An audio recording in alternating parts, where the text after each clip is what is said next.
What's up everybody and a very good morning to all of you। एक बार फिर मैं आप सभी के साथ मधुसूदन मिश्रा। और बेटा अगला चैप्टर आ रहा है अपना पेमेंट ऑफ टैक्स। तो अपन ने लगभग अगर बेटा एक बार इंडेक्स देख कर आए अपनी अमेंडमेंट बुकलेट का, एक्सक्लूसिव अमेंडमेंट बुकलेट का बेटा, जो आपको कहीं नहीं मिलेगी पूरे इंडिया में।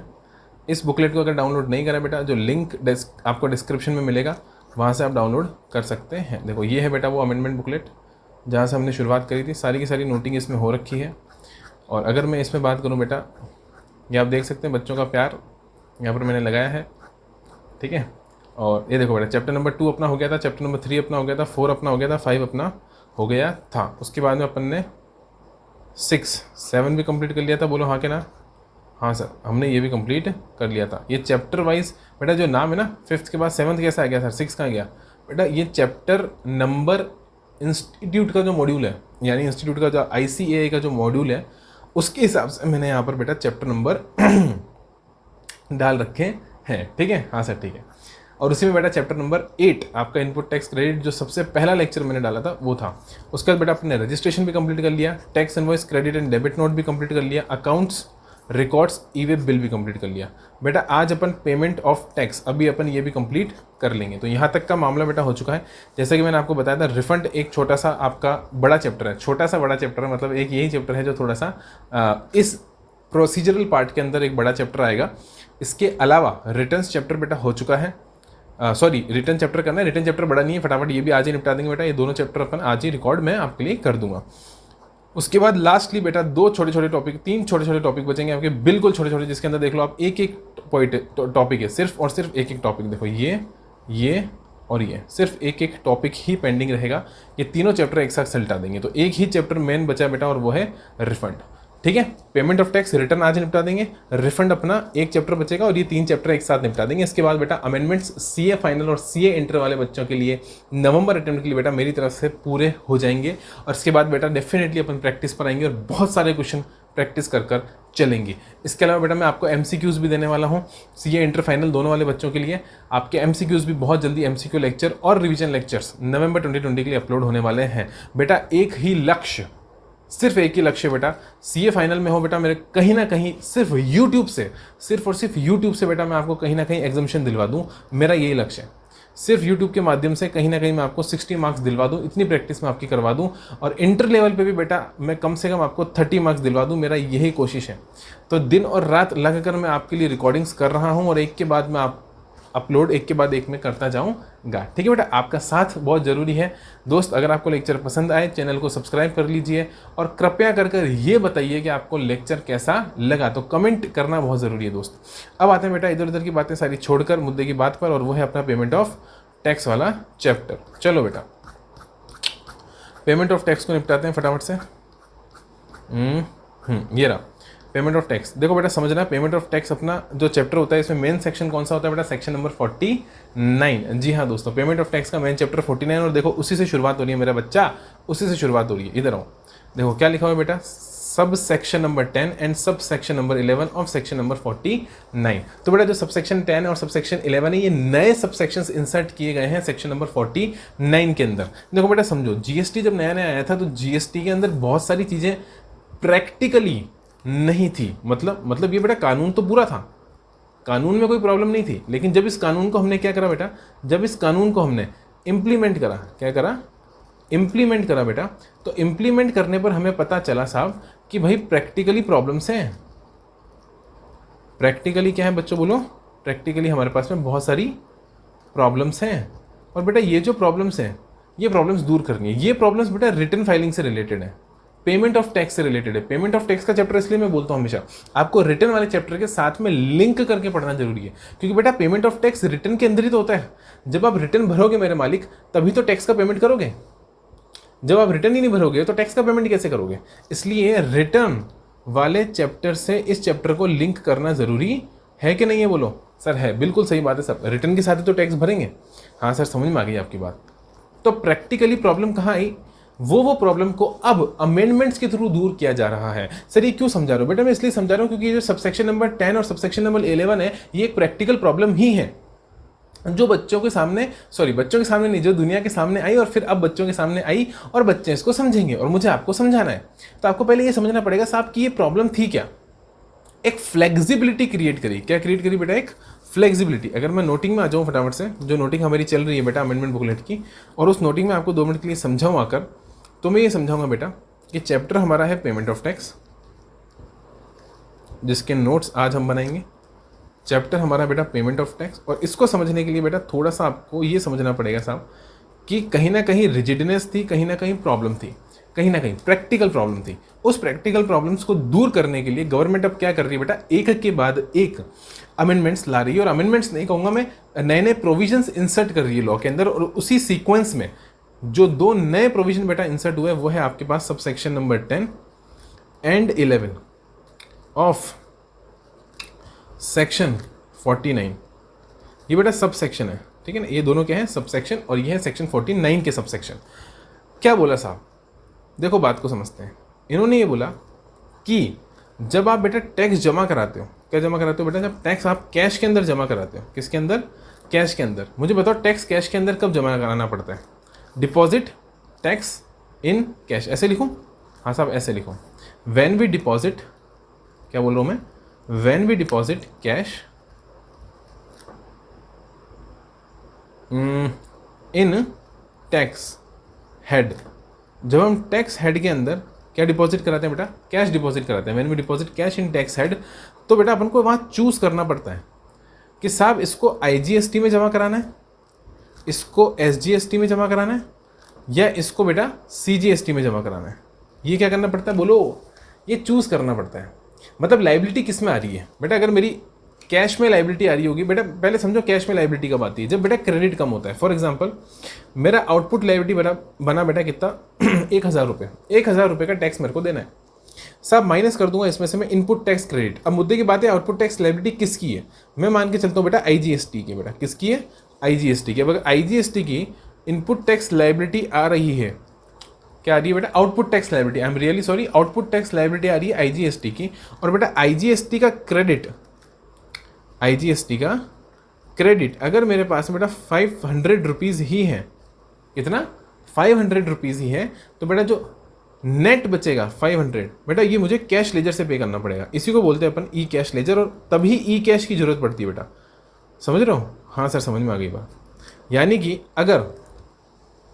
कि अगर मेरे पास में सफिशिएंट क्रेडिट है तो क्या मुझे ज़रूरत पड़ेगी ई कैश की? सारे बच्चे बेटा बोल रहे हैं नहीं पड़ेगी सर, क्योंकि सबको कॉन्सेप्ट समझ में आ गया बेटा। सिंपल सी बात है, आई होप आपको समझ में आ गई। अब इधर आओ, सीधी सी बात है यार। देखो मेरी बात सुनो, मैं टैक्स देकर कितने का आया? 500 रुपये का। मेरी लाइबिलिटी कितनी है? 1000 रुपये की। 1000 रुपये से 500 रुपये को सेट ऑफ कराने के बाद 500 रुपये और मुझे देने पड़ेंगे ना जेब से, उसी को ई कैश लेजर से देना बोलते हैं। बट बेटा ई कैश लेजर से जमा कराते वक्त अपन को ये देखना पड़ता है कि आखिर जमा करानी किस में। समझे कि नहीं समझे? आखिर जमा करानी किस में बेटा? IGST में करानी है कि CGST में करानी है कि SGST में करानी है? ये चीज़ आपको कहीं ना कहीं चेक करनी पड़ेगी। ओके सर समझ में आ गया। और जब ये चीज़ बेटा आप देखोगे तो आपको एक चीज़ समझ में आएगी कि जब आप फॉर एग्जांपल IGST में करोगे तो बेटा इसके अंदर भी माइनर हेड्स होते हैं। एक होता है बेटा मेजर हेड और एक होता है माइनर हेड। इसके अंदर भी क्या होते हैं बोलो? Minor head. जैसे फॉर एग्जांपल IGST के अंदर भी बेटा टैक्स में कराना है, के इंटरेस्ट में कराना है, के पेनल्टी में कराना है, के अदर्स में कराना है। अच्छा, मतलब ये कि अगर IGST की इंटरेस्ट बन रहा है, IGST का अगर इंटरेस्ट बन रहा है तो बेटा वो मैं पे करूंगा, और उसे पे करने के लिए मुझे इस हेड और इस सब हेड के अंदर क्या डिपॉजिट कराना पड़ेगा बेटा? कैश डिपॉजिट कराना पड़ेगा। ओ अब बात समझ में आई सर। यानी कि एक्चुअल में बेटा रिक्वायरमेंट क्या है वो देखना पड़ेगा।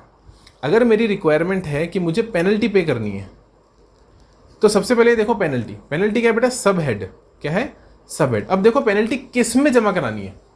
CGST में करानी है कि SGST में करानी है कि IGST में करानी है? अब बेटा अगर मुझे IGST में पेनल्टी जमा करानी है तो देखो मैं हेड क्या चुनूंगा? IGST। सर ये कहाँ सेलेक्ट करना होता है?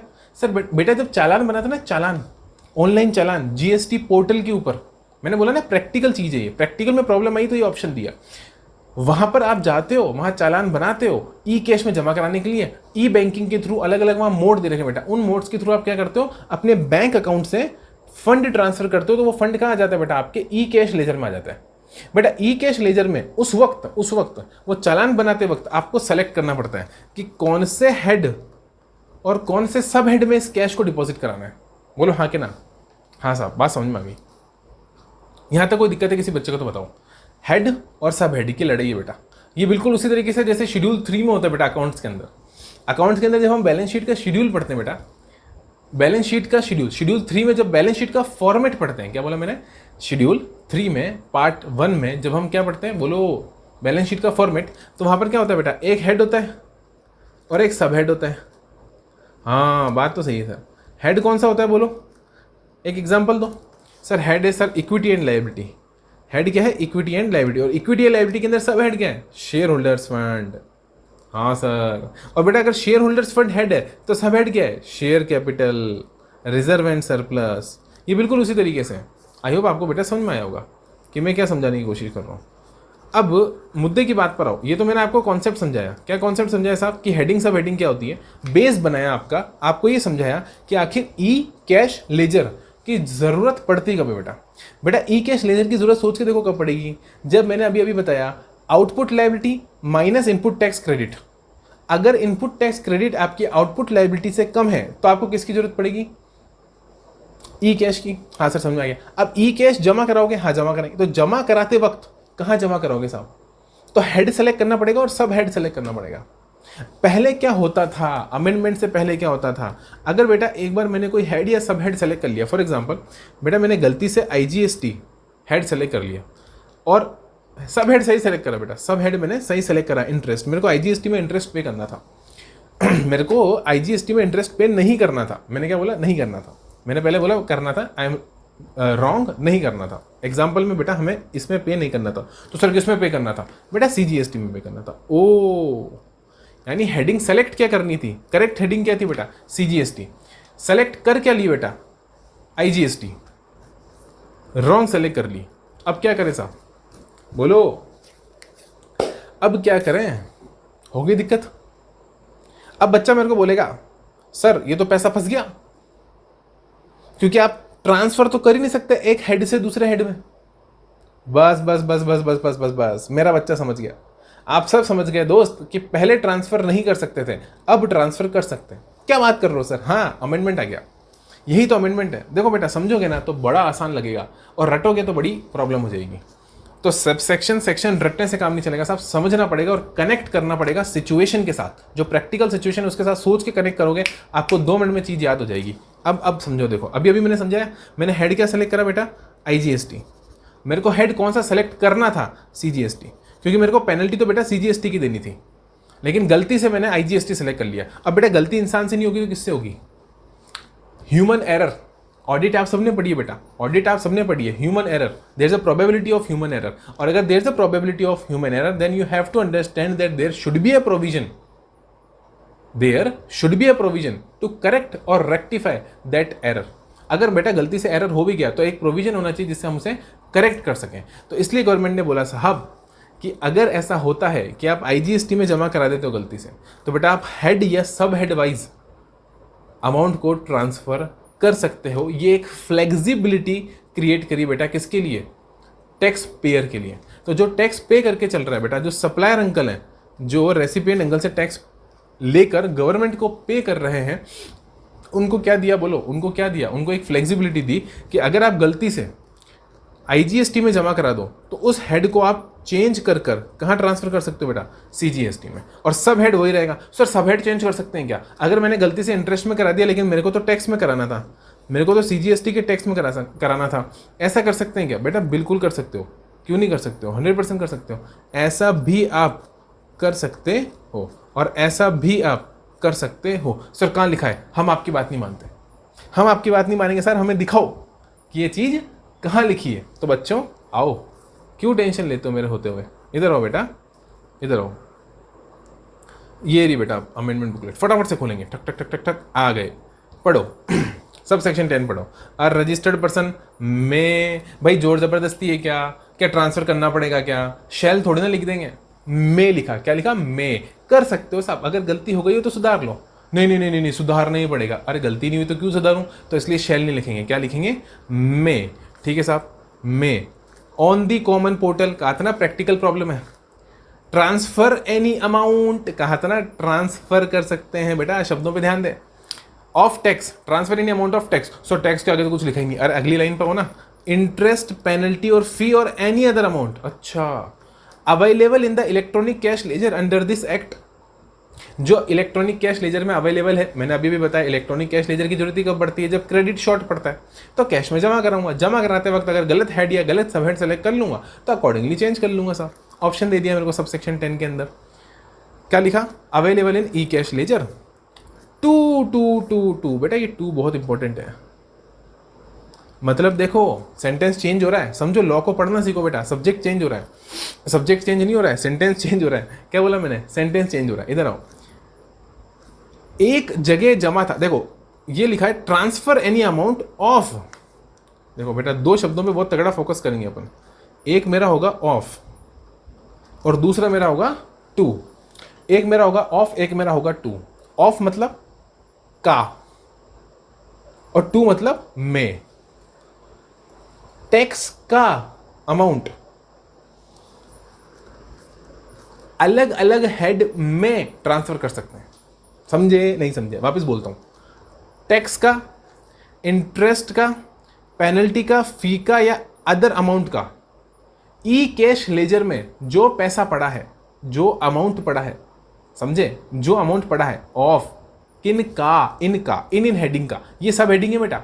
टैक्स, इंटरेस्ट, पेनल्टी, फी, अदर अमाउंट, बताया ना, ये क्या है, ये सब हेडिंग है। और इन सब हेडिंग के अंदर अगर कोई पैसा पड़ा बेटा तो उसको आप हेड वाइज शिफ्ट कर सकते हो। देखो टू, टू मतलब में, किस में, cash ledger of for integrated tax में, मतलब जो कैश लेजर इंटीग्रेटेड टैक्स की है उसमें ट्रांसफर कर सकते हो, सेंट्रल टैक्स वाली में ट्रांसफर कर सकते हो और स्टेट टैक्स वाली में ट्रांसफर कर सकते हो, यूटी टैक्स वाली में या सेस में ट्रांसफर कर सकते हो। In such form and manner and subject to such condition and restriction as may be prescribed, and such transfer shall be deemed to be a refund from electronic cash ledger under this act. So refund कहाँ से बीच में आ गया, ये refund की बात कैसे। एक बात हो बेटा, अगर मैंने CGST से इसको SGST में ट्रांसफर कर दिया तो यही माना जाएगा ना बेटा CGST से रिफंड हो गया, और ये माना जाएगा कि SGST में डिपॉजिट हो गया।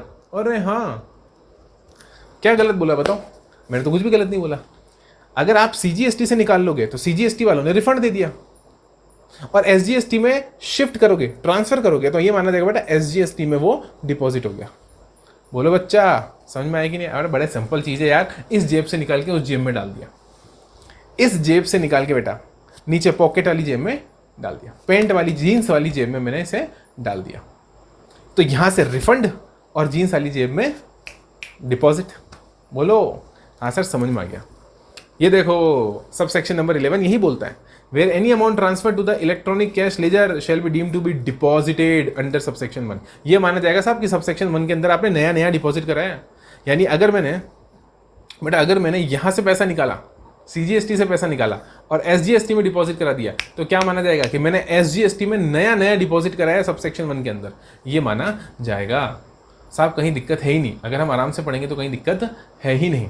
चलो समझ में आएगी नहीं यही बात। बस ये फ्लेक्सिबिलिटी दे दी बेटा कि बेटा ट्रांसफर कर लो, अगर कभी गलती से गलत जमा करा दिया, इधर का उधर, उधर का इधर ट्रांसफर कर सकते हो। इधर से निकालोगे तो रिफंड माना जाएगा और उधर को डिपॉजिट कराओगे तो उधर को ट्रांसफर करोगे तो डिपॉजिट माना जाएगा। ठीक है सर, हमको समझ में आ गया बेटा। इसी पर बेस्ड, इसी को बेस बनाते हुए एक पैरेलल चेंज करना जरूरी था। सर ऐसे कैसे, क्या चेंज करना जरूरी था बताओ। देखो बेटा CGST किसका होता है बेटा, आप सब अच्छे से जानते हो, ये तो बेटा सब जानते होंगे, नाम से पता पड़ रहा है। जिसने GST नहीं भी पढ़ी है, IPCC नहीं भी पढ़ी बेटा, उसको भी पता होगा कि CGST सेंटर का होता है बेटा, सबको पता है, central goods and services tax.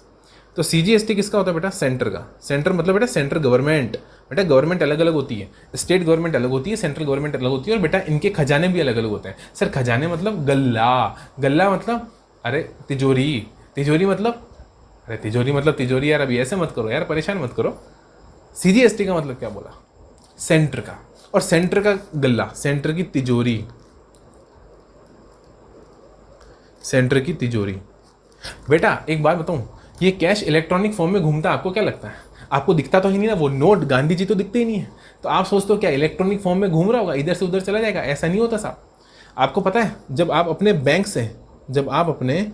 Bank से इस पैसे को बेटा क्या करते हो, ट्रांसफर करते हो सीजीएसटी वाले हेड में, इलेक्ट्रॉनिक कैश लेजर में जब डिपॉजिट कराते हो,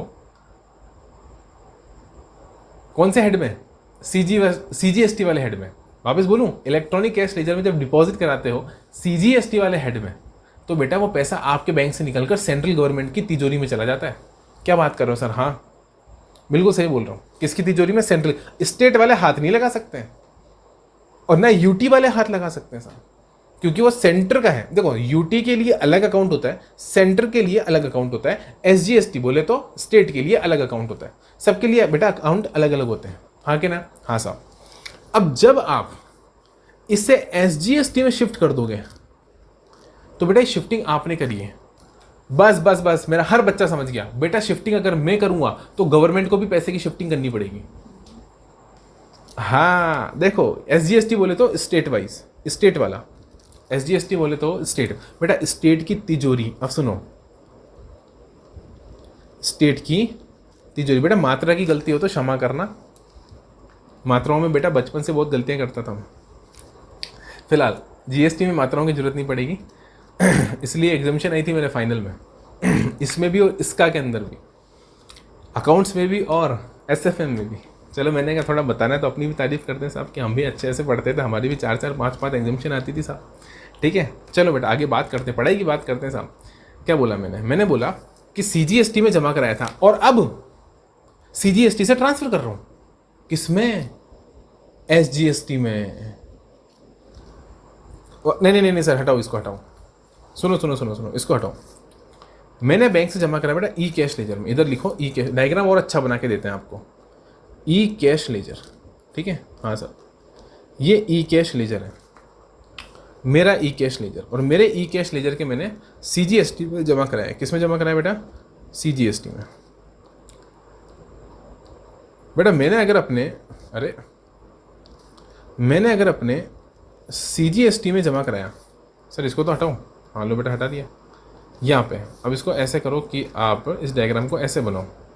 अरे यार ये क्या हो रहा है? आ जाओ।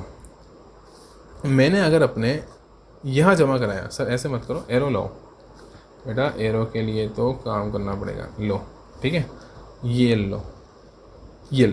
मैंने अपने ई कैश लेजर में इसे जमा कराया सीजीएसटी हेड के अंदर, और बेटा बाद में मैंने ही इसे अगर अपने SGST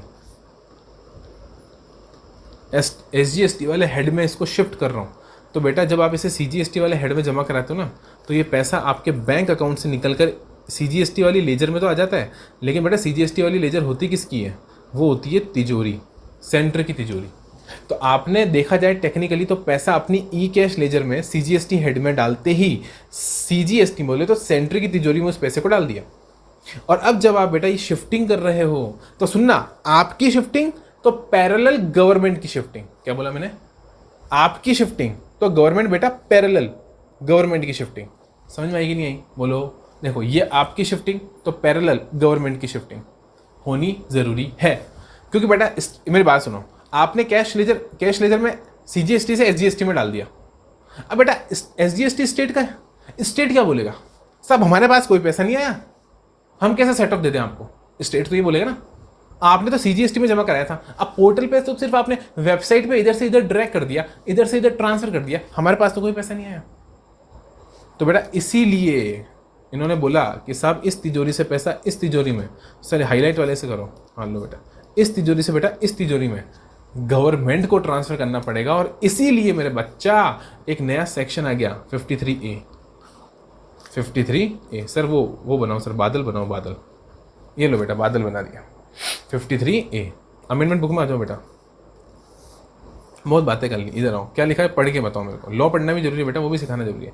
where any amount has been transferred from electronic cash ledger to electronic cash ledger under the SGST act. मतलब अंडर दिस एक्ट बोलते हैं, अंडर दिस एक्ट का मतलब होता है CGST act. Under this act का मतलब क्या होता है? CGST, मतलब CGST एक्ट से अगर आप अमाउंट ट्रांसफर करते हो E cash ledger of SGST act में, क्योंकि बेटा अपन CGST एक्ट पढ़ रहे हैं ना, तो उस पॉइंट ऑफ व्यू से बोल रहा हूँ मैं। IGST पढ़ोगे तो वहाँ पर पैरेलली सेक्शन 20 लगकर 53 एप्लीकेबल हो जाएगा, और वहाँ पर ये चीज़ क्या हो जाएगी? अंडर दिस एक्ट मतलब IGST से SGST में, ऐसे करके। और दी UT, देखो वही मैंने कहा ना, CGST में मतलब SGST में ट्रांसफर करो चाहे UT GST में ट्रांसफर करो, द गवर्नमेंट शेल, पहली बार बेटा वैसा बहुत कम होता है, बहुत कम होता है जब गवर्नमेंट को फोर्स किया जाता है। गवर्नमेंट के आगे, सुप्रीम कोर्ट के आगे शेल बहुत कम लगता है, और यहाँ लगा है और आपको देखने को मिल रहा है। आपका सौभाग्य है कि आपको गवर्नमेंट के आगे शेल लिखा देखने को मिल रहा है, यानी गवर्नमेंट को बेटा यहाँ पर ऑप्शन नहीं दिया, गवर्नमेंट को मजबूर कर दिया साहब कि आपको ट्रांसफ़र करना ही पड़ेगा स्टेट को और UT को वो अमाउंट जो ऊपर मैंने, टैक्स पेयर ने अपने इलेक्ट्रॉनिक कैश लेजर में ट्रांसफ़र किया था। अगर मैं हेड बदलूंगा तो गवर्नमेंट को भी तिजोरी बदलनी पड़ेगी साहब। An amount equal to the amount transferred, equal to the amount transferred from the electronic cash ledger. समझे कि नहीं समझे? Sir manner prescribe, time prescribe, वो सब बातें प्रिस्क्राइब देख लेंगे, कोई दिक्कत की बात नहीं, वो तो रूल में आती है। लेकिन अभी जो बात थी वो बात आई हो बेटा आपको बहुत अच्छे से समझ में आई होगी। ये दो मैंने यहाँ पर आपके अमेंडमेंट लपेट दिए बेटा, याद करेंगे साथ में सेक्शन नंबर 49, सब सेक्शन नंबर 10 एंड सब सेक्शन नंबर 11, और साथ ही साथ सेक्शन नंबर 53A। बेटा मैंने नोटिंग में 53A लिखवाया ना आपको, एक बार चेक कर लूँ सर, बच्चा सामने नहीं होता ना अभी तो कोविड, हाँ 53A लिखा। तो होता क्या है, टीचर बोलते बोलते फ्लो में गलत लिख देता है या गलत बोल देता है, फिर बच्चा कहता है अरे सर आपने गलत बोल दिया, ऐसे बोल दिया। सामने बच्चा होता है तो करेक्ट कर देता है कि नहीं नहीं नहीं सर वो आपसे गलत लिखीज में आ गया, गलत आपने लिख दिया। अब आ रहा है बेटा आपके पास अमेंडमेंट नंबर 3। क्या बोल रहे हैं साहब? सेक्शन नंबर 50 सब सेक्शन नंबर 1 में प्रोवाइजो डाला। बेटा ये अमेंडमेंट बहुत ही, मैं कहूँगा कि मच अवेटेड अमेंडमेंट था। जैसे मच अवेटेड बैचलर है बेटा हमारे देश के, उसी प्रकार हमारे GST के अंदर मच अवेटेड अमेंडमेंट, जिसकी शुरू से ही बहुत ज़्यादा रिक्वायरमेंट थी, बहुत ज़्यादा ज़रूरत थी। लोग चिल्ला चिल्ला कर कह रहे थे सर कि ये अमेंडमेंट कब आएगा, कब आएगा ये अमेंडमेंट, कब आएगा, कब ये प्रोविज़न एप्लीकेबल होगा। नेट कैश टैक्स लाइबिलिटी पर इंटरेस्ट की एप्लीकेबिलिटी, इंटरेस्ट लगाओ साहब, लेकिन नेट कैश टैक्स लाइबिलिटी पे लगाओ। मेरे बच्चे कह रहे हैं सर कुछ समझ में नहीं आ रहा, आ जाओ बेटा नोटिंग में, अभी समझा देते हैं आपको, कहाँ दिक्कत आ गई। नोटिंग में आते ही सब समझ में आ जाएगा। अरे चलो, ये था बेटा #1, ये क्या था बेटा हैशटैग, और अगला हैशटैग आ रहा है बेटा आप सभी के सामने, यानी अगला अमेंडमेंट हम कवर करने वाले हैं वो है ये। हाँ क्या ना?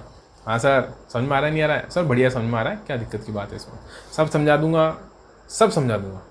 GST का कोई पॉइंट ऐसा नहीं छोड़ूंगा साहब जहाँ आपको दिक्कत आ जाए, ये मेरी गारंटी है। आ जाओ, क्या बोला मैंने मैंने बोला कि मेरी बेटा आउटपुट लाइबिलिटी थी, क्या थी? आउटपुट लाइबिलिटी, और वो थी बेटा मेरी, फॉर एग्जांपल छोटा अमाउंट ले लो, कोई टेंशन लेने की जरूरत नहीं बेटा, 1000 रुपये ले लो। हाँ क्या ना? हाँ साहब ठीक है।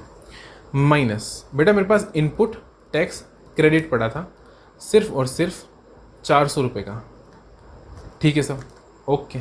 तो बेटा मेरी ई कैश लेजर से, आप अभी अभी अपन देख कर रहे हैं बेटा, ई कैश लेजर से मेरी लाइबिलिटी कितनी बनती है, मेरी लाइबिलिटी कितनी बनती है, ई कैश लेजर से पे करने के लिए मेरी लाइबिलिटी कितनी बनती है, मेरे को आप सब बताओगे, मेरे अच्छे बच्चे मेरे को सब बताएंगे साहब कितनी बनती है। बनती है सर 600 रुपये। सारे बच्चे चिल्ला चिल्ला के बोल रहे हैं सर 600 रुपये, बचपन बीत गया सर। जोड़ बाकी गुणा भाग, division addition multiplication, addition subtraction division multiplication करने में क्या बीत गया बेटा? बचपन बीत गया।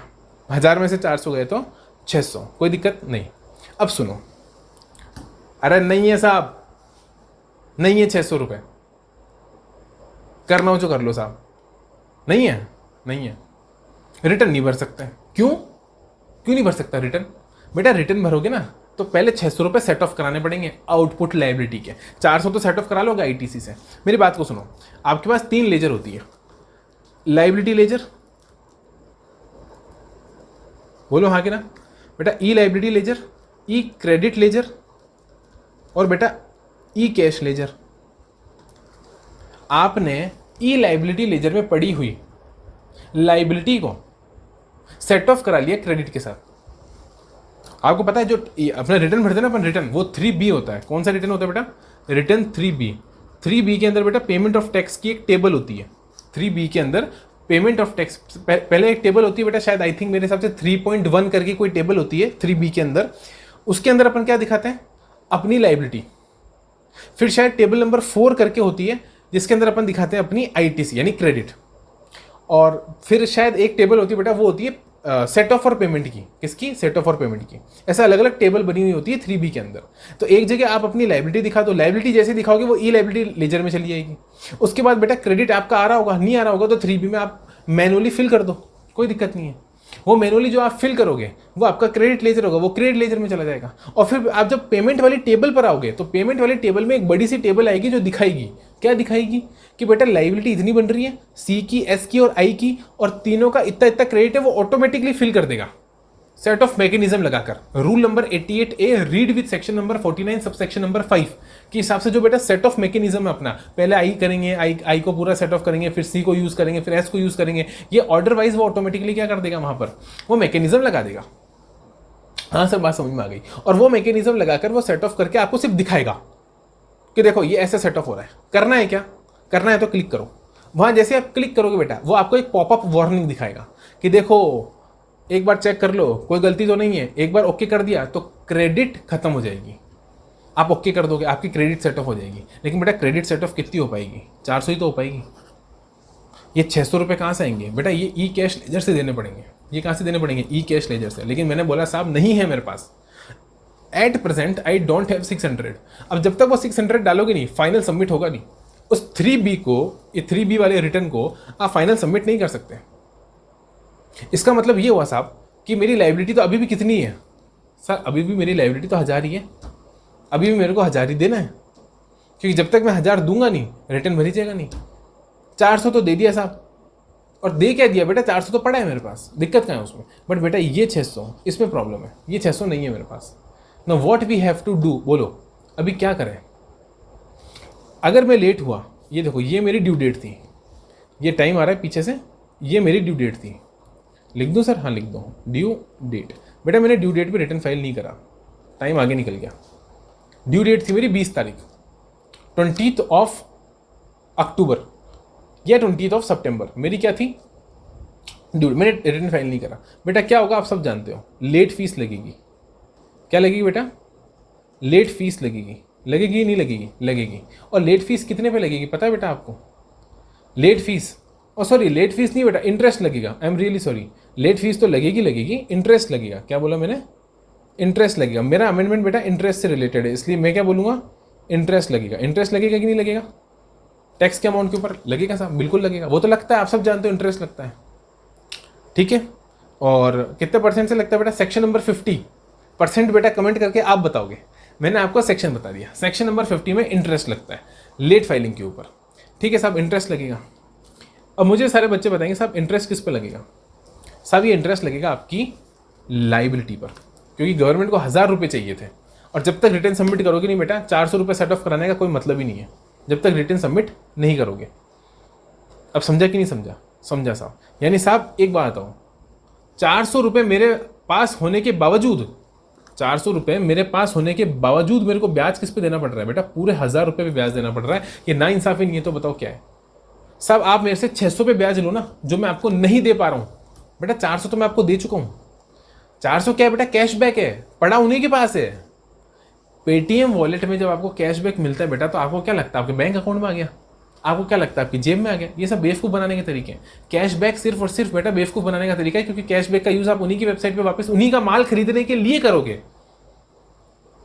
समझो, उन्होंने आपको कैशबैक दे दिया, आपको लग रहा है हाँ साहब मेरा पैसा बच गया, अगली बार यूज कर लूंगा। बेटा यूज तो वही करोगे उन्हीं की वेबसाइट पे, और दिया भी किन्होंने? उन्हीं ने। पड़ा भी कैश। गांधी जी कहाँ पड़े हैं? गांधी जी उन्हीं के पास पड़े, आपके पास नहीं है। वो तो सिर्फ डिस्प्ले कर रहा है बेटा एक अमाउंट, इलेक्ट्रॉनिकली आपको केवल वॉलेट में एक अमाउंट डिस्प्ले कर रहा है। उसी तरीके से बेटा ये 400 रुपये जो है, मुझे बताओ ये क्या मेरे पास पड़े हैं? साहब ये आपके पास पड़े हैं, आपने तो सिर्फ क्रेडिट दे रखा है मेरे को, इलेक्ट्रॉनिकली केवल डिस्प्ले करा रहा हूँ मैं पोर्टल के ऊपर। पड़ा तो आपके पास ही है। और जो पैसा आपके पास पड़ा है बेटा, उस पर क्यों ब्याज ले रहे हो मेरे से? मैं यही तो बोल रहा हूँ, क्यों परेशान कर रहे हो टैक्स पेयर को? जब 400 रुपया ऑलरेडी वो देकर आ चुका है, सामने वाले ने पे भी कर दिया, आपके पास आ भी गया, आपके पास आया तभी तो आपने मेरे को credit the. Section number 16 read with rule number 36, आपके पास आया तभी तो आपने मुझे क्रेडिट दी। और जब आपके पास पड़ा है तो उस पर ब्याज क्यों लगा रहे हो? ब्याज इस पे लगाओ ना, 600 पे। देखो प्रैक्टिकली फील करो उस चीज़ को, कॉन्सेप्ट को फील करने की कोशिश करो, कॉन्सेप्ट को थोड़ा यहाँ से समझने की कोशिश करो। गलत क्या बोला मैंने? एग्जाम्पल ड्राफ्ट कर लो बेटा, मैं तो हर तरीके से एग्जाम्पल दे दूंगा, कोई दिक्कत ही नहीं, अपने सारे कॉन्सेप्ट क्लियर है, आ जाओ। अपन को रटने की जरूरत नहीं पड़ती बेटा, अपन क्लास में ही एग्जाम्पल बनाते हैं। पहले से कोई ये देख लो, यहाँ पर सिर्फ ये पैड है और ये है, कुछ भी नहीं। मैं ज़्यादा से ज़्यादा एक कैलकुलेटर रखता हूँ अपने पास, बच्चों कैलकुलेशन। यहाँ कोई कॉपी वॉपी नहीं खुली साहब, कहीं से देख कर नहीं पढ़ा रहा मैं आपको, कोई नोटिंग नहीं कर रखी मैंने, समझ रहे हो?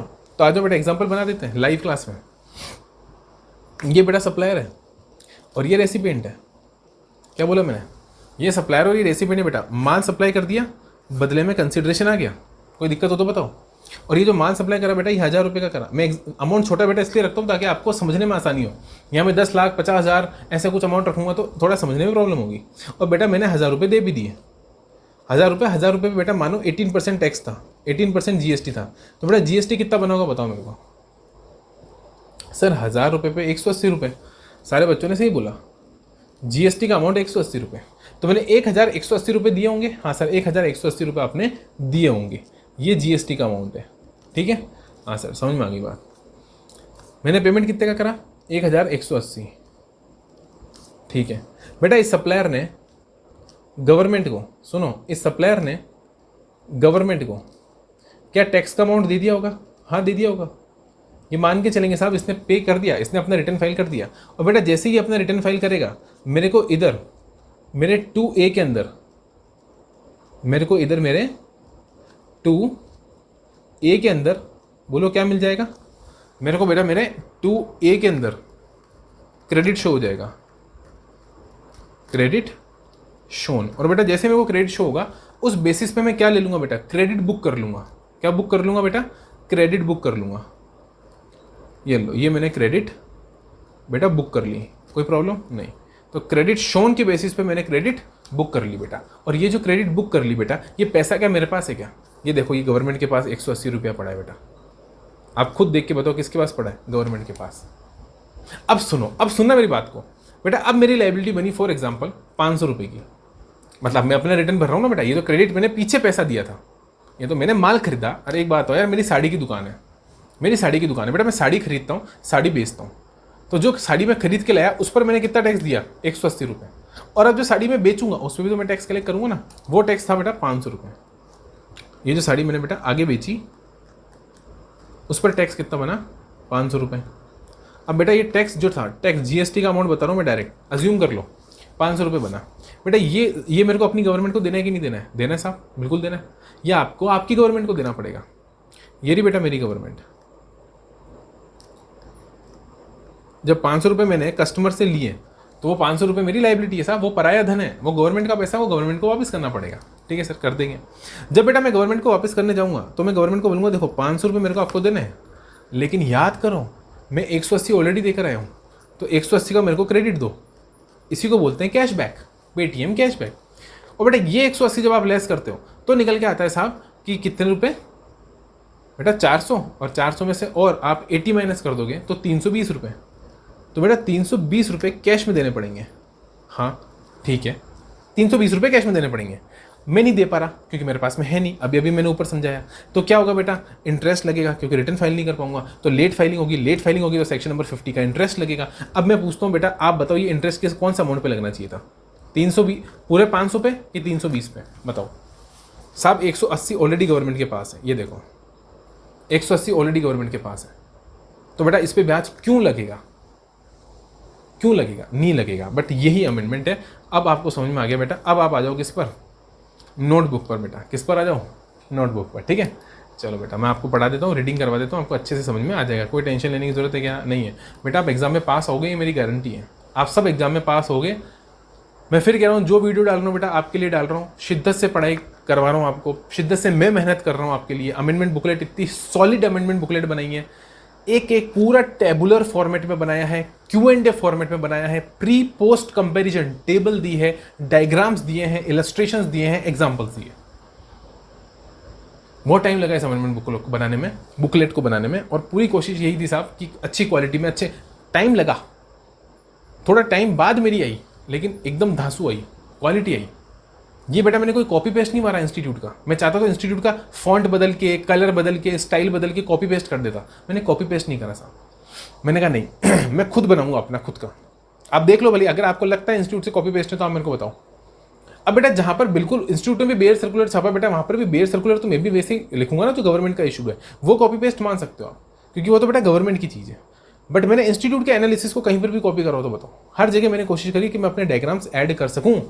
अगर अभी तक डाउनलोड नहीं करी बेटा, जाके डाउनलोड कर लो। अगर अमेंडमेंट आता है तो बेटा यहाँ से अगर आपका कवर करा हुआ तो मैं कह रहा हूँ आप किसी हालत में एग्जाम में गलत करके नहीं आओगे। ये मेरी गारंटी, ये मेरी गारंटी बच्चा, ये मेरी गारंटी है। आज रीड करते हैं। Provided that the interest on tax payable.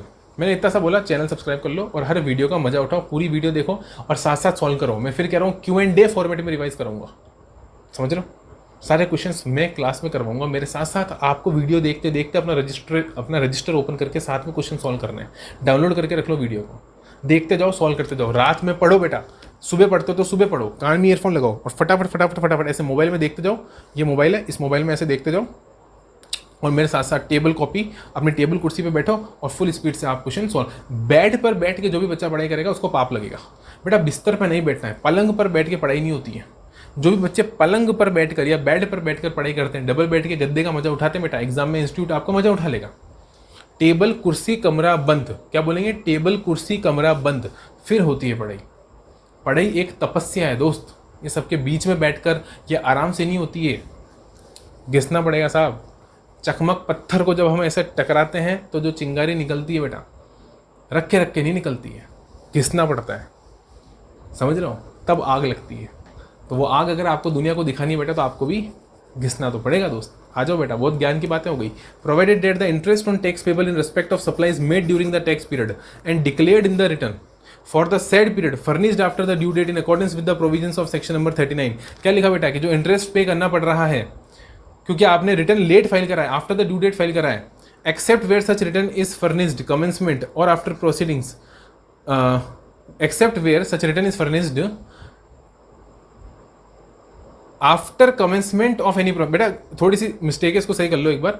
ये आफ्टर यहां से हटाओ, ये आफ्टर यहां लगाओ, AFTER यहां पे इस जगह पर, after commencement of any proceedings under 73 and 74 in respect of the said period. बेटा 73 और 74 में जो प्रोसीडिंग्स हुई है उसके तहत जो इंटरेस्ट लगा है उसको हटाते हुए उस पर उसकी बात नहीं करेंगे साहब, नॉर्मल की बात करेंगे साहब। जो नॉर्मल रिटर्न भरने में आप देरी कर दिया आपने, क्या लिखा बेटा, शेल, मैं हमेशा बोलता हूँ बेटा शेल और मे के मजे लेने चाहिए रीडिंग के टाइम।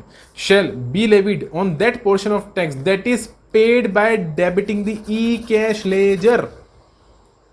टोटल आउटपुट लायबिलिटी पे इंटरेस्ट नहीं लगाएंगे, देख लो। शेल बी लेविड किस पर लगेगा, सिर्फ और सिर्फ उस वाले पोर्शन पे लगेगा जो टैक्स आपको ई कैश लेजर को डेबिट करके पे करना था। ई कैश लेजर में पैसा डालूंगा तो क्रेडिट होगा, निकालूंगा सेट ऑफ करूंगा तो डेबिट होगा। तो जितना अमाउंट बेटा आपको डेबिट कर पे करना था, सिर्फ उस वाले पोर्शन पर ही इंटरेस्ट लगकर चलेगा। ये था बेटा एक प्रोवाइजो जो सेक्शन नंबर 50 सब सेक्शन नंबर 1 में इंसर्ट करा था। मैंने आपको 2-3 एग्जांपल दे दिए और उसके बाद में रीडिंग भी करा दी। अगले पे आ जाते हैं बेटा। प्रोवाइजो और इंसर्ट हुआ है साहब, मैंने बोला ना बड़ा कुछ भी नहीं है, मैंने बोला ना साहब बड़ा कुछ भी नहीं है, सिर्फ प्रोवाइजो इंसर्ट हो रहा है। बोलो क्या, प्रोवाइजो इंसर्ट हो रहा है। अच्छा सर बात समझ में आ गई आपकी, प्रोवाइजो इंसर्ट हो रहा है। 52 सब सेक्शन नंबर 4 और ये देखो सब सेक्शन नंबर 5। तो दो है यहाँ पर, एक है सब सेक्शन नंबर 4 और एक है सब सेक्शन नंबर 5। और बेटा इसके अंदर सेक्शन नंबर 52 का क्या इंसर्ट हुआ है, प्रोवाइजो इंसर्ट हुआ है। मैं समझाता हूँ आपको, इधर आओ। पहले मुझे बताओ सेक्शन नंबर 52 किसका है, पहले मुझे बताओ सेक्शन नंबर 52 किसका है, इधर आओ। पहले मुझे बताओ सेक्शन नंबर 52 किसका है, TCS, 51 TDS और बेटा 52 TDS, हाँ के ना, हाँ सर। और सब सेक्शन नंबर 4 और बेटा सब सेक्शन नंबर 5। सब सेक्शन नंबर 4 किसकी बात करता है, अरे बोलो सब सेक्शन नंबर 4 किसकी बात करता है। सर सब सेक्शन नंबर 4 है ना मंथली स्टेटमेंट की बात करता है और सब सेक्शन नंबर 5 एनुअल स्टेटमेंट की बात करता है। क्या बोला मैंने, ये बात करता है बेटा मंथली स्टेटमेंट की। मेरे प्यारे बच्चे मेरे को बताएंगे किसकी बात करता है, बोलो सर ये बात करता है मंथली स्टेटमेंट की। सर आप बार बार उधर क्यों देखते हो? बेटा मैंने पहले भी बताया, उधर हमारे पास में हमारा सिस्टम होता है, स्क्रीन लगी होती है, उस पर हमें दिख रहा होता है कि साहब वॉइस प्रॉपर काम कर रहा है कि नहीं कर रहा है, आपका वीडियो प्रॉपर, कैमरा प्रॉपर काम कर रहा है कि नहीं कर रहा है, जो लैपटॉप स्क्रीन है जिससे मैं आपको पढ़ा रहा हूँ बेटा वो प्रॉपर काम कर रही है कि नहीं कर रही है, लाइटिंग जो कनेक्टेड है बेटा वो प्रॉपर काम कर रही है कि नहीं कर रही है, वो सब चीज़ें हम यहाँ पर देखते हैं। तो कभी अगर मैं इधर देखूँ चेक करने के लिए तो ये मत सोचना कि इधर कोई कॉपी वॉपी लगी हुई है, उधर से देख कर आप लोगों को पढ़ा रहा हूँ। मैंने आपको पहले ही बताया साहब, पढ़ाएंगे तो दिल से पढ़ाएंगे, ईमानदारी से पढ़ाएंगे, चोरी करके नहीं पढ़ेंगे साहब। आ जाओ सबसेक्शन नंबर 4 और सबसेक्शन नंबर 5 मंथली स्टेटमेंट। और सबसेक्शन नंबर 5 में क्या था? Annual statement. क्या था? अरे एनुअल स्टेटमेंट, एनुअल स्टेटमेंट। ठीक है, हाँ सर बिल्कुल ठीक है। आगे अच्छा मुझे बताएंगे सारे बच्चे कि सर मंथली स्टेटमेंट कौन सा होता है? सर इनका मंथली स्टेटमेंट होता है GSTR 8। इनका मंथली स्टेटमेंट कौन सा होता है? GSTR 8। और बेटा एनुअल स्टेटमेंट कौन सा होता है? 9B। अरे वाह सर, यार बच्चे तो गजब हो तुम लोग यार, मतलब मैंने बोलने से पहले ही जवाब दे देते हो हैं। 9B देगा, 9 होता है बेटा एनुअल रिटर्न, 9B होता है इनका एनुअल स्टेटमेंट मतलब एनुअल रिटर्न, और 9C होता है बेटा ऑडिटेड वाला रिटर्न। कौन सा वाला? ऑडिटेड वाला रिटर्न, जिसको अपन रिकन्सिलिएशन स्टेटमेंट बोलते हैं। समझ में आ गई बात सब। चलो यहाँ तो कोई दिक्कत नहीं। अच्छा ये भी बताओ, ये फाइल कौन सा कब फाइल करना होता है? कौन सा कब फाइल करना होता है? तो बेटा ये कब फाइल करना होता है? GSTR 8 बेटा ये 10th day of the next month से पहले फाइल करना होता है। बेटा ये बातें मैं एक्ट की कर रहा हूँ, ठीक है। तो अगर कोई कोविड की वजह से या किसी कारण से अगर ड्यू डेट एक्सटेंड हो गई है, ये हो गई है, तो फिर ये मत बोला सर आपने गलत पढ़ा दिया। एक्ट में यही लिखा हुआ है, मैं एक्ट के हिसाब से पढ़ा रहा हूँ। नॉर्मल सिचुएशंस में आपकी ड्यू डेट होती है बेटा 10th ऑफ नेक्स्ट मंथ, और आपके एग्जाम के लिए बेटा ये एप्लीकेबल है 10th ऑफ नेक्स्ट मंथ। कोई दिक्कत नहीं साहब, नेक्स्ट मंथ की 10वीं तारीख। और बेटा इसकी होती है 31st of December, 31st of December ये होती है due date, 31st of December. अब बेटा ये चीज़ एक्ट में लिख दी। एक्ट में क्या लिख दिया साहब? 10th ऑफ नेक्स्ट मंथ और 31st ऑफ दिसंबर। क्या बोला? और 31st of December. Okay sir, बात समझ में आ गई। लिख के छोड़ दिया साहब। कोविड आ गया। क्या आ गया? कोविड आ गया साहब। अब कोविड आ गया, हाँ सर कोविड आ गया। अब मुझे बताओ बेटा कोविड में क्या कर लोगे? भर लो रिटर्न, भर लो 10th of next month. Lockdown हो गया साहब, अरे पूरा देश बंद है, शर्म नहीं आती तुम यार, कमाल कर रहे हो। डेट एक्सटेंड करो, डेट एक्सटेंड करो, कमिश्नर को बोलो नोटिफिकेशन निकाले, डेट एक्सटेंड करें। बोलो बोलो, मैं आराम कर रहा हूँ जब तक, बोलो। अरे नहीं बोल सकते, नहीं बोल सकते साहब, क्योंकि एक्ट में कमिश्नर के पास ये करने का पावर ही नहीं है। एक्ट में कमिश्नर के पास ड्यू डेट को एक्सटेंड करने का पावर ही नहीं है। क्या बात कर रहे हो सर, मजाक कर रहे हो? हाँ बेटा मजाक कर रहा हूँ, नहीं है पावर। और यही पावर अमेंडमेंट लाकर दे दी, बस यही तो अमेंडमेंट है क्या? हाँ यही अमेंडमेंट है सर, ये कोई अमेंडमेंट हुआ? कॉमन सेंस की बात है बेटा, कॉमन सेंस की बात ही तो होती है। और होता क्या है, इधर आओ। ड्यू डेट एक्सटेंड करने की power, power to extend due date. क्या बोला? Power to extend, power to extend due date. बेटा ये मैं बोल रहा हूँ, क्या बोल रहा हूँ? Power to extend due date. Commissioner को, किसको बेटा? To the commissioner. Power to extend due date to the commissioner, COMMI commissioner, commissioner COMMI और यहाँ पर भी सर, हाँ यहाँ पर भी, दोनों जगह बेटा ये सेम टू सेम प्रोवाइजो यहाँ पर इंसर्ट करा दिए। और देखो एक प्रोवाइजो सिंपल से ये भी बोल दिया साहब, वो तो कॉमन सेंस की बात है। देखो अगर CGST में एक्सटेंड कर दी तो यार ऑटोमेटिकली UT में भी और IGST में भी एक्सटेंड हो गई। और बेटा अगर UT में कर दी तो SGST में एक्सटेंड। अब अपन तो अपने एक्ट की बात करेंगे, अपना एक्ट कौन सा है? CGST act. तो उसने बोला अगर एक बार अगर CGST एक्ट में एक्सटेंड हो गया तो ये माना जाएगा कि SGST और IGST में भी एक्सटेंड हो गया। सर बस, हाँ बस सर पढ़ाओ ना सर, आप पढ़ाओगे नहीं हम मानेंगे नहीं। आ जाओ बेटा रीडिंग कर लो, पढ़ा भी देता हूँ आपको, बे रीडिंग करा देता हूँ। क्या लिखा बेटा? पढ़ो, आ जाओ। Provided that the commissioner may for reasons to be recorded in writing. बेटा वो तो दिखती बात है, reasons to be recorded in writing का मतलब है कि ऐसे मन से नहीं कर सकता एक्सटेंड कि साहब मन हो गया मेरे को तो एक्सटेंड करना है, ऐसे एक्सटेंड नहीं कर सकते साहब। आपके पास कोई ना कोई पुख्ता कारण होना चाहिए और वो कारण आपको रिकॉर्ड करना पड़ेगा राइटिंग के अंदर बाय नोटिफिकेशन। वो तो आप भी जानते हो बेटा, नोटिफिकेशन ही लाया जाता है। Extend the time limit, time limit को एक्सटेंड कर सकते हैं। For furnishing the statement for such class of registered person as be specified therein. मतलब सर किन किन के लिए वो डेट एक्सटेंड की गई है, उन उन लोगों के लिए जो नोटिफिकेशन में बताए गए हैं। ओके सर, बस यही बेटा स्टेटमेंट। अब ये स्टेटमेंट दो तरीके का हो जाएगा। अगर इस सेक्शन की बात करोगे, सब सेक्शन 4 की बात करोगे, तो ये स्टेटमेंट कौन सा हो जाएगा बेटा, मंथली स्टेटमेंट। और ये अगर आप सब सेक्शन नंबर 5 की बात करोगे तो यही स्टेटमेंट बेटा कौन सा हो जाएगा, एनुअल स्टेटमेंट।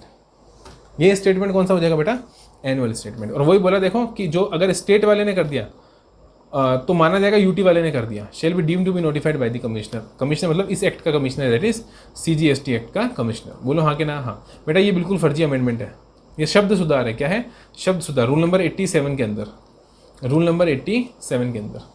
इससे कोई क्वेश्चन बनने की प्रोबेबिलिटी नहीं है बेटा, इससे कोई क्वेश्चन नहीं बनेगा। ये बिल्कुल फालतू का अमेंडमेंट है, चाहो तो पढ़ो चाहे तो मत पढ़ो, आप इसको छोड़ सकते हो। मैं आपको शॉर्ट में बता देता हूँ क्या होता था बेटा। ओईडार की सर्विस होती थी,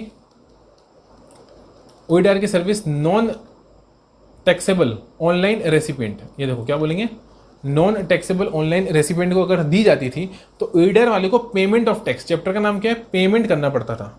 और वो पेमेंट बेटा पुराने सिस्टम में होता था, जो सर्विस टैक्स वाला सिस्टम था, वो ऑनलाइन सिस्टम जो होता है ना, जो वेबसाइट होती है, तो उनको वहाँ पर ऑटोमेटिकली जीएसटी वाले नए वाले पोर्टल में ये सिस्टम था नहीं, तो उन्होंने बोला साहब आप है ना बोर्ड के पेमेंट सिस्टम से ही काम कर सकते हो, और उसका नाम था electronic accounting system in excise and service tax from the date notified by the board. Board जो डेट नोटिफाइड करेगा तब से, कहाँ से बेटा, किसके अंदर कर सकते हो, electronic accounting system in excise and service tax. Electronic accounting system ये सिस्टम था जिसके थ्रू पेमेंट कर सकते हो। देखो, may also be do through the board payment system.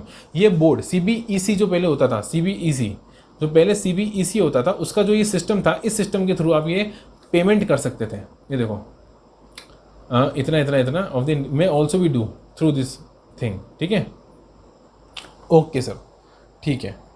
अब बेटा वो सिस्टम क्योंकि रहा नहीं, क्योंकि अब वो सीबीआईसी हो गया, प्लस अपने पास में अब जीएसटी का खुद का अपना सिस्टम आ गया, तो ठीक है, फिर पुराने सिस्टम को रखने की क्या जरूरत है, तो उसको हटाओ।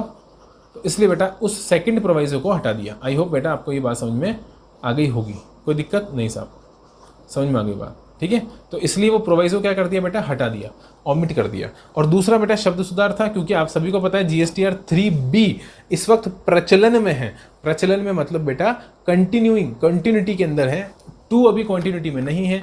जीएसटीआर 2 को बेटा अभी सुला रखा है। क्या क्या कर रखा है बेटा, सुला, सुला रखा है, मतलब उसको एनेस्थीसिया दे रखा है। एनेस्थीसिया कब देते हैं बेटा, जब किसी part, body of part, body of part में part of body, part of body को क्या करना होता है, सुन्न करना होता है। सुन्न करना होता है मतलब उसको काम करने योग्य नहीं रखना होता है। उसी तरीके से बेटा ये शब्द सुधार था, हमारे पास ऑलरेडी जीएसटीआर 2 था, पहले लिखा हुआ था।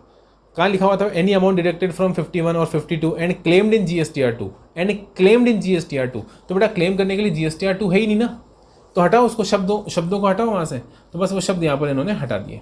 सर और कोई चेंज, हाँ वही इन accordance with the provisions of rule 87, इसको भी यहाँ से हटा दिया। बोलो हाँ के ना, हाँ सर, ठीक है समझ। बट जीएसटीआर 2 में जब लोगे ही नहीं तो बेटा कैश लेजर में आएगा ही नहीं, तो वो बात ही नहीं है वहाँ पर। ठीक है, तो उसको यहाँ पर थोड़ा सा इन्होंने शब्द सुधार कर दिया, और कुछ भी नहीं है, इंपॉर्टेंट नहीं है, क्वेश्चन आने की प्रोबेबिलिटी 0%। ठीक है, प्रोवाइजो ओमिट हो गया, क्या क्वेश्चन बना देंगे, बोलो। है जीएसटीआर 2 लिखा हुआ था, उसको काट दिया, क्या क्वेश्चन बना देंगे, कोई क्वेश्चन नहीं बन सकता। ठीक है, हाँ। लास्ट एक छोटा सा बेटा अमेंडमेंट है, यहाँ से हो सकता है एमसीक्यू बन जाए, अदरवाइज बड़ा क्वेश्चन तो यहाँ से भी बनने की ऐसा कोई प्रोबेबिलिटी नहीं है। मेन जो बड़े क्वेश्चन बनने वाले चीज़ें थी वो अपने कवर कर लिए। ठीक है बेटा, ये लास्ट है, इसके बाद देखो ये चैप्टर चेंज हो गया, अपन रिटर्न चैप्टर पर आ जाएंगे। आई होप आपको बात समझ में आ रही है। हाँ, रिटर्न चैप्टर में इसी बाद रिकॉर्ड कर दूंगा, तो कोई टेंशन की बात नहीं है। लास्ट एक छोटी सी चीज़ है, पढ़ लो बेटा क्या लिखा हुआ है, समझो मेरी बात को, मैं समझाता हूँ। इधर देखो, ये लिखा हुआ है साहब कि मैंने गलती से, किससे बेटा, गलती सबसे होती है, हाँ सब गलती सबसे होती है, ह्यूमन एरर। कौन सा एरर बेटा, ह्यूमन एरर। ह्यूमन एरर से बेटा मैंने एक्सेस टैक्स पे कर दिया। ह्यूमन एरर से गलती से मैंने एक्सेस, क्या बोला मैंने, एक्सेस का मतलब क्या होता है, ज़्यादा, तो बेटा मैंने एक्सेस टैक्स पे कर दिया। क्या कर दिया, एक्सेस टैक्स पे कर दिया। और बेटा अगर मैंने एक्सेस टैक्स पे कर दिया तो ये एक्सेस टैक्स पे मैंने किससे करा बेटा, या तो मैंने कैश में किया होगा, या तो मैंने क्रेडिट में किया होगा, या तो मैंने कैश से किया होगा, या तो मैंने क्रेडिट से किया होगा। सर समझ में नहीं आ रही बात, एग्जाम्पल दो बेटा। फॉर एग्जाम्पल मेरी बात को ध्यान से सुनना, मेरी आउटपुट लाइबिलिटी, एक सेकेंड कलर चेंज करें सर, हाँ, मेरी आउटपुट लाइबिलिटी बेटा जो थी वो थी 1000 रुपये। ठीक है, ये मुझे गलत फहमी थी कि वो 1000 रुपये है, मैं ऐसा मान के चल रहा था, जबकि बेटा मेरी आउटपुट लायबिलिटी ओरिजिनलिटी में सिर्फ 800 रुपये थी, ओरिजिनली सिर्फ 800 रुपये थी, बट मैंने एक्सेस पे करने के चक्कर में नहीं, गलती से एक्सेस गलती से मैंने ज़्यादा पे कर दिया, 200 मैंने ज़्यादा पे कर दिया, हाँ कि ना? हाँ सर। तो बेटा मैंने इसको पे करने के लिए सबसे पहले आईटीसी का इस्तेमाल करा, क्योंकि मेरे पास आईटीसी बहुत सारा पड़ा था। आईटीसी मेरे पास 1200 पड़ा है, 1200। अब 1200 का आईटीसी पड़ा है, यूज़ 1000 का ही करना है, यूज़ 1000 का ही करना है, कर दिया साहब। और यूज़ करके क्या कर दिया मैंने, इसका पेमेंट कर दिया, कोई दिक्कत नहीं। बाद में मुझे पता चला साहब, ओ कि ये तो 800 ही थी, my original library is just 800, it is not 1000, ये 1000 है ही नहीं, 1000 गलत है। तो बेटा आप एक बात हो, आपने ये 1000 रुपये दिए किससे थे? सर ये 1000 रुपये हमने आईटीसी से दिए थे। किससे दिए थे? आईटीसी से। तो बेटा वापस जो 200 का रिफंड आएगा ना, जो 200 आपने ज़्यादा दे दिए, इसका बेटा जो रिफंड आएगा ना, वो रिफंड भी वापस किस में आएगा? आईटीसी में आएगा। यानी जब आप रिफंड के लिए अप्लाई करोगे, आप कहोगे नहीं साहब मैंने ये अमाउंट जो पे कर दिया साहब, ये गलती से पे कर दिया, तो ये मुझे वापस इसका रिफंड दो बेटा। तो आराम से आपको इसका रिफंड मिलेगा, लेकिन रिफंड कैश लेजर में नहीं, क्रेडिट लेजर में वापस डाल देंगे।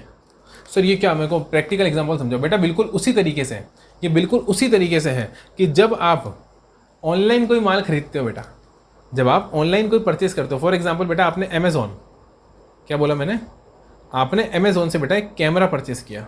क्या परचेस किया? एक कैमरा परचेस किया। कैमरा परचेस किया बेटा आपने 42,000 का। किसका? 42,000 का। 42,000 के पेमेंट के लिए आपने बेटा आपके ऑलरेडी मनी, कौन सा? अमेज़ॉन पे वॉलेट, अमेज़ॉन पे वॉलेट के अंदर ऑलरेडी बेटा आपके पास में 1000 रुपये का कैशबैक आया हुआ था। क्या आया हुआ था? कैशबैक। तो जब आपने पेमेंट करा तो बेटा आपने पेमेंट दो तरीके से करा। आपने 41,000 तो कैश में दिया, बोलो प्रॉब्लम नहीं, और बेटा बाकी बचा हुआ 1000 आपने अपने वॉलेट से यूज़ कर लिया। कहाँ से यूज़ कर लिया बेटा? वॉलेट से। बेटा कैमरा आपके पास में आया, कैमरा आपको पसंद नहीं आया, कैमरा आपके पास में आया और कैमरा आपको पसंद नहीं आया साहब, और आपने कैमरे की कर दी क्या? रिटर्न। कैमरे की कर दी क्या साहब? रिटर्न। तो ये था बेटा सिचुएशन नंबर 1। अब है सिचुएशन नंबर 2, आपने कैमरे की कर दी रिटर्न। अब मेरा प्यारा बच्चा मुझे बताएगा बेटा अगर मैं कैमरा रिटर्न करूँगा तो मुझे पैसा वापस मिलेगा कि नहीं मिलेगा? मिलेगा साहब। अमेज़ॉन वाला आपको पैसा वापस देगा, तो बेटा पैसा भी वो वैसे ही वापस देगा जैसा आपने उसे दिया था। वो 1000 रुपये वापस बेटा आपकी वॉलेट में डाल देगा। ओ अच्छा, अब समझ में आई बात। और बेटा ऑटोमेटिकली जिस कार्ड से या जिस नेट बैंकिंग से आपने पेमेंट किया था या जिस यूपीआई से आपने पेमेंट किया था, ऑटोमेटिकली उसी पेमेंट सिस्टम के अंदर आपका 41,000 चला जाएगा।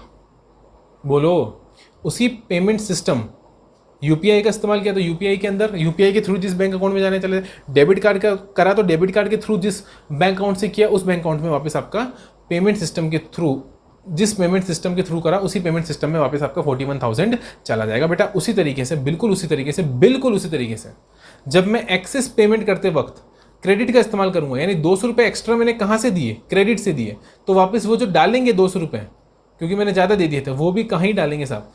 उस क्रेडिट लेजर में ही डालेंगे। कैश में नहीं देंगे, बैंक में नहीं देंगे, कहीं नहीं देंगे, उसी क्रेडिट लेजर को वापस आपकी बढ़ा देंगे। बेटा आई होप इसी के साथ आपको पूरे के पूरे अमेंडमेंट्स जो हैं हमारे पेमेंट ऑफ टैक्स चैप्टर से रिलेटेड वो समझ में आ गए होंगे। और बेटा कहीं ना कहीं हमने लगा दिया 1 घंटा इस चैप्टर के अमेंडमेंट्स को कवर करने में। कोई भी प्रॉब्लम है बेटा बेहिचक तरीके से आप पूछ सकते हो कमेंट करके, कोई से भी चैप्टर से रिलेटेड है बेटा, इससे हो या ना हो, किसी भी चैप्टर से रिलेटेड है, open for queries. I am open for queries, आपकी सारी क्वेरीज में सॉल्व करूंगा। वैसे भी एग्जाम का टाइम है बेटा, तो मेरा ज़्यादा से ज़्यादा टाइम में जो है वो बच्चों की क्वेरीज को रिजॉल्व करने में ही देता हूँ। और जीएसटी ग्रुप अगर ज्वाइन नहीं करा है बेटा अभी तक, जीएसटी बाय MM सर, तो वो आप ज्वाइन कर सकते हैं। लिंक डिस्क्रिप्शन में मिल जाएगा, हर वीडियो के लगभग डिस्क्रिप्शन के अंदर मैं वो लिंक डाल देता हूँ। ठीक है बच्चा, तो मेहनत करो बेटा, है ना, मम्मी पापा का नाम रोशन करो अपना, और जम के मेहनत करो, और इस बार पास होना ही है। भगवान आपका ध्यान रखेगा, भगवान आपको डेफिनेटली इस बार पास करेगा, उनका आशीर्वाद आप पर हमेशा बना रहेगा बेटा। Till then bye bye, tata, see you and meet you in the next lecture. Bye.